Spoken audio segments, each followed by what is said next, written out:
Hello everyone! Kamusta po kayo? Marahil nagtataka kayo kung bakit ang daming video na lumalabas ngayon na katulad ng video na ito. Simply because we want to share the goodness and benefits of the online digital business sa buhay namin. Feel free to skip this video if you feel like this is not for you. Pero sa mga taong gustong magbago ang buhay at interesado sa bagong oportunidad na dala ng online space, then stick on this video until the end. Ako po si Bea Puzon, isang Ilocana na tubong Isabela at kasalukuyang nakatira ngayon sa Red Deer, Alberta, Canada. Ako po ay isang autism mom at breadwinner sa aking pamilya. Isa po akong fast food worker at server sa isang hotel. 6 years ago, ako at ang pamilya ko ay pumunta ng Canada, baon ng pangarap na magkaroon ng magandang buhay at para makatulong sa aking pamilya. Akala ko noon kapag nag-abroad ka, gaganda ang buhay mo. Hindi pala ganun yun.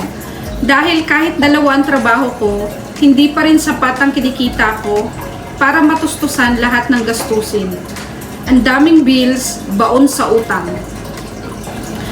Sa 6 na taon na nandito ako sa Canada, ay walang nagbago sa buhay ko. Nabubuhay sa paycheck to paycheck at walang sapat na ipon. Dahil sakto lang ang kinikita ko pambayad ng bills and groceries.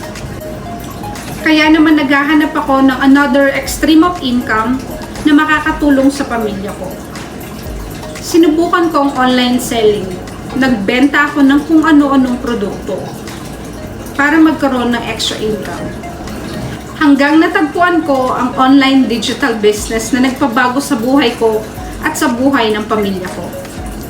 Na-realize ko na kaya pala hindi ako natatanggap sa mga ina-applyan ko dahil may mas malaking plano sa akin ng Diyos, which is to have an online digital business.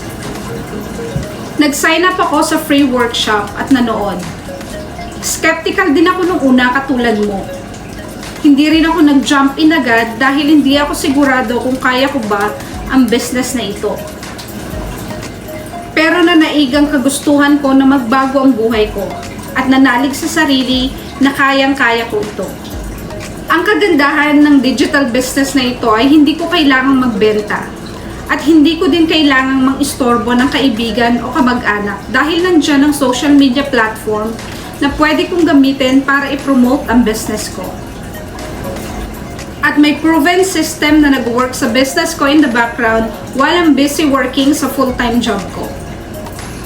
Hindi mo kailangang maging tech-savvy or expert sa social media dahil may training video na madaling sundan para i-set up ito. At nandiyan ang mentor at coach na gagabay sa'yo at ang community na handang tumulong kung may mga tanong ka tungkol sa business. Huwag matakot sumubok sa mga bagong oportunidad sa buhay. Kung gusto mo ng pagbabago, dapat mag-umpisa sa'yo. At kung may malaki kang pangarap, ngayon pa lang ay tinatrabaho mo na ito.